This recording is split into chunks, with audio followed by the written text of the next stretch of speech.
Ever feel like you're just spinning your wheels? You set a goal, you start strong, but then life happens. The motivation fades, the couch calls your name, and you're right back where you started, feeling defeated. I've been there. We've all been there. It's that moment when quitting feels not just like an option, but the only logical choice.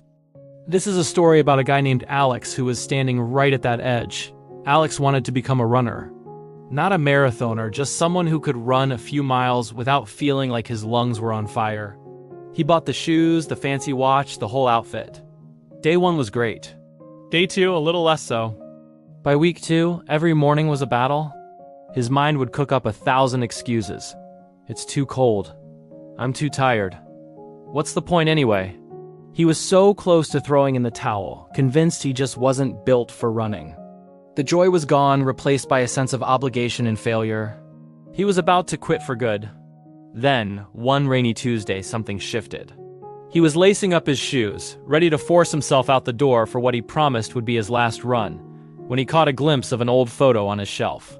It was him as a kid, maybe 7 or 8, gleefully chasing a soccer ball across a field, a huge, uninhibited smile on his face. He wasn't thinking about his pace, or his heart rate, or how far he had to go. He was just running, for the pure, simple joy of it. And that's when it clicked for Alex. He had been so focused on the outcome, the distance, the speed, the discipline, that he had completely forgotten the why. He wasn't running to punish himself or to check a box. He wanted to recapture that feeling from the photo. That feeling of freedom, of just being in motion, of his body doing what it was made to do. He had been chasing discipline, but what he really needed was to find his purpose, so he changed his approach.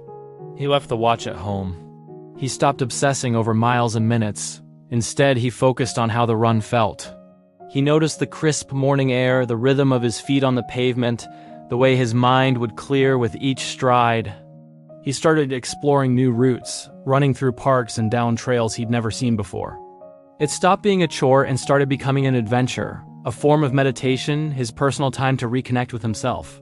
The discipline didn't come from forcing himself. It grew naturally from his love for the process. This story isn't just about running. It's about anything we try to do in life. Whether it's learning a new skill, starting a business, or getting healthier. We often get so caught up in the how, the strict schedules, the perfect plans, the metrics of success, that we lose sight of the why. The why is your fuel. It's the emotional core that will carry you through when motivation runs dry. Discipline without purpose is just a cage. But when you find your reason, your deep personal reason for doing something, discipline becomes a byproduct of your passion. So, if you're on the verge of quitting something right now, I want you to pause. Don't think about how hard it is. Instead, ask yourself, why did I start this in the first place? What was that initial spark of excitement? Try to reconnect with that feeling, that childhood joy. Don't just chase the goal. Fall in love with the journey. You might just find that the reason to keep going has been inside you all along. Thanks for watching. If this story resonated with you, hit that like button and subscribe for more content to help you on your own journey. See you in the next one.